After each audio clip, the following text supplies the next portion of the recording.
इसी बात भी दबाएं। 19वीं सदी में डार्विन ने जीवों के क्रमिक विकास का सिद्धांत दिया था, जिसके अनुसार धरती पर रहने वाले सभी जीव एवोल्यूशन की प्रक्रिया का हिस्सा हैं। डार्विन की इतनी सी बात धार्मिक गिरोहों को हजम नहीं हुई। डार्विन ने आगे जो कहा उससे तो मजहब की बुनियादें हिलने लगी। डार्विन ने बताया कि इंसान भी दूसरे जानवरों की तरह एक जीव ही है और दूसरे जानवरों की तरह इंसान भी क्रमिक विकास का परिणाम है। आदम और ईव से इंसानों की उत्पत्ति की कपोल कल्पना में जीने वाले लोगों को डार्विन का ये विकासवाद नागवार गुजरा और डार्विन की इस बात पर तब चर्च इतना नाराज हो गया कि ईसाइयत के तीनों फिरके जो सदियों तक एक दूसरे का खून बहाते थे, डार्विन के खिलाफ एकजुट हो गए। इतना ही नहीं, दूसरे तमाम धर्मों ने भी डार्विन की इस खोज को धर्म विरोधी करार दे दिया। डार्विन ने दूसरे जीवों पर अध्ययन के बाद ये अनुमान लगाया था कि इंसान भी कुदरत की इस इर्तका का हिस्सा है। समय में लाखों साल पीछे जाने पर इंसान और चिंपैंजी के पूर्वज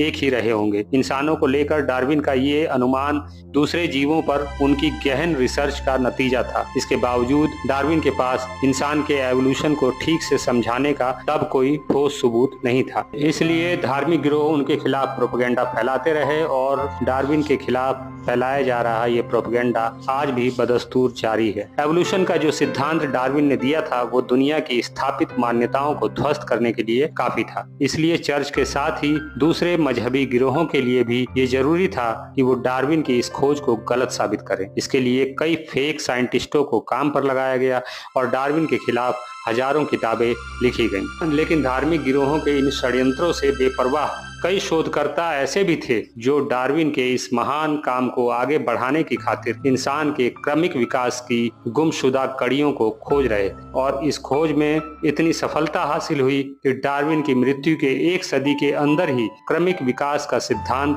वैज्ञानिक जगत में सर्वमान्य हो गया। डार्विन की मृत्यु के बाद से मानव के क्रमिक विकास की खोज में दुनिया भर के वैज्ञानिक लगे थे। 20वीं सदी की शुरुआत में वैज्ञानिकों को एशिया, ऑस्ट्रेलिया, यूरोप, रसिया और अमेरिका से मानव के पुराने जीवाश्म मिले थे, लेकिन गहन खोज के बाद भी अफ्रीका से बाहर कहीं भी 70,000 साल से ज्यादा पुराना कोई भी इंसानी जीवाश्म नहीं मिल पाया था। तब शोधकर्ताओं ने अफ्रीका की ओर रुख किया और फिर अफ्रीका की जमीन के नीचे से ऐसे सबूत मिलने लगे जिससे डार्विन सही साबित हुए। इंसानों के सबसे पुराने कंकाल अफ्रीका से ही मिले हैं और अफ्रीका में भी इथोपिया वो जगह है जिसे मानवता का पालना कहा जा सकता है, क्योंकि इंसानियत के सबसे पुराने प्रमाण यहीं से मिले हैं। सबसे पहले 1925 में दक्षिण अफ्रीका की तुआंग घाटी में एक छोटे बच्चे की खोपड़ी की खोज हुई थी। इसे खोजने वाले मानव विज्ञानी थे रेमंड डार्ट। रिसर्च से पता चला कि ये खोपड़ी तकरीबन 22 लाख साल पुरानी थी और ये जिस प्रजाति की खोपड़ी थी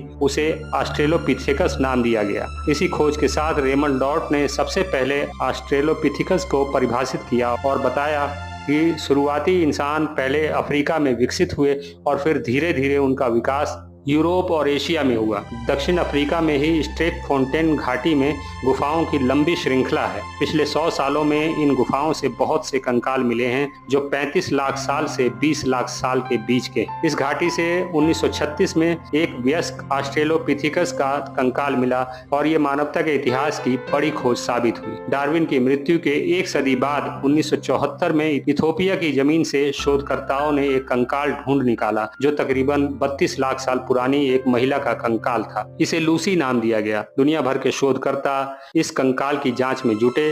रिसर्च से पता चला कि लूसी दुनिया के सभी 7 अरब लोगों की पूर्वज है। इस रिसर्च में दुनिया के सभी लोग जेनेटिक तौर पर लूसी से सीधे जुड़े हुए नजर आए। हालांकि इस खोज में 3.5 फीट लंबाई वाली लूसी के कंकाल का मात्र 40% हिस्सा ही मिला था। फिर भी लूसी की इस खोज ने दुनिया के सोचने का नजरिया बदल दिया। लगभग 32 लाख साल पुरानी लूसी की इस प्रजाति को ऑस्ट्रेलोपिथेकस एफ्रेंसिस नाम दिया गया। 2 पैरों पर चलने वाले किसी जीव का ये पहला जीवाश्म था जो वैज्ञानिकों को मिला था। लूसी का ये कंकाल चिंपैंजी से काफी मिलता था, लेकिन रिसर्च ये बताते हैं कि ये चिंपैंजी नहीं बल्कि इंसानियत की मां है। लूसी की ये खोज तमाम धर्मों के मुंह पर विज्ञान का जोरदार तमाचा साबित हुई, क्योंकि लूसी की खोज ने मानवता की उत्पत्ति के बारे में सभी धर्मों की कपोल कल्पित कल्पनाओं को सिरे से खारिज कर दिया था। लूसी की महान खोज के बाद मानवता की उत्पत्ति का रहस्य खुलता चला गया और इथोपिया में ही 1994 में होमोनिड प्रजाति का पहला जीवाश्म मिला, जिसे अर्डी नाम दिया गया। शोध से पता चला कि ये कंकाल 45 लाख साल पुराना है और ये भी 2 पैरों पर चलता था। अर्डी की खोज के बाद इथोपिया के उत्तर पूर्वी हिस्से में काम कर रही शोध टीम को एक और कंकाल मिला, जो लूसी से भी 8 लाख साल पहले के हमारे किसी पूर्वज का था। शोध से पता चला कि ये कंकाल भी 40 लाख साल पहले 2 पैरों पर चलने वाले होमोनिड प्रजाति का है। इथोपिया में ही 2016 में एक और हैरतअंगेज खोज हुई।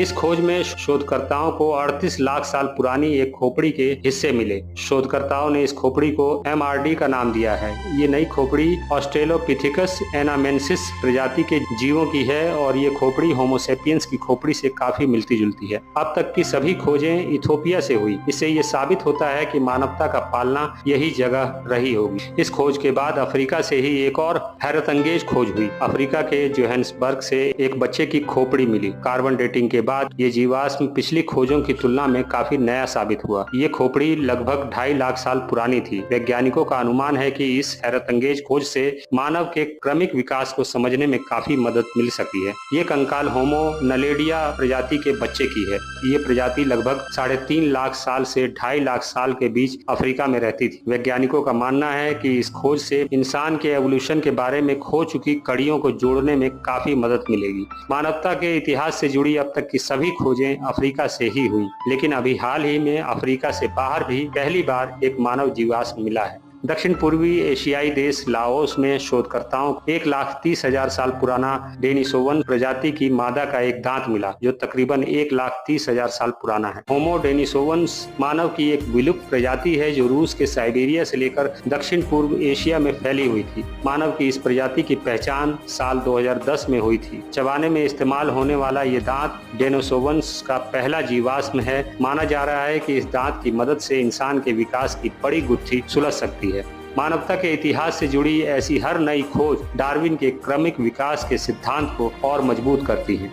जीव जंतु पेड़ पौधों के एवोल्यूशन को हम मान लेते हैं, लेकिन इंसान के क्रमिक विकास को समझने से हम हमेशा बचने की कोशिशें करते हैं, क्योंकि ये बात सीधे तौर पर हमारी धार्मिक सोच से टकराती है। मानवता के इतिहास से जुड़ी सभी खोजें धर्म ग्रंथों में लिखी गपबाजी को सिरे से खारिज कर देती। मानवता की उत्पत्ति के बारे में सभी धर्म गलत साबित हुए हैं। इंसान को किसी ईश्वर ने पैदा नहीं किया, न ही आदम और हव्वा से इंसानियत की शुरुआत हुई। मानव दूसरे जीवों की तरह ही क्रमिक विकास का हिस्सा है। इस सच के ठोस सबूत हमें मिल चुके हैं। फिर भी धर्मों की कपोल कल्पित झूठी कहानियों में फंसकर हम सच्चाई से मुंह मोड़े हुए हैं। आसमानी किताबों में दर्ज आदम हव्वा की कपोल कल्पित कहानियों से अलग 3 अरब 80 करोड़ साल पहले से चले आ रहे जीवन के विभिन्न आयामों के क्रमिक विकास की असली कहानी तो विज्ञान ही हमें समझा सकता है। विज्ञान के नजरिए से देखें तो धर्म, जाति और सांप्रदाय की झूठी लड़ाई का हासिल कुछ नहीं है। जेनेटिक रूप से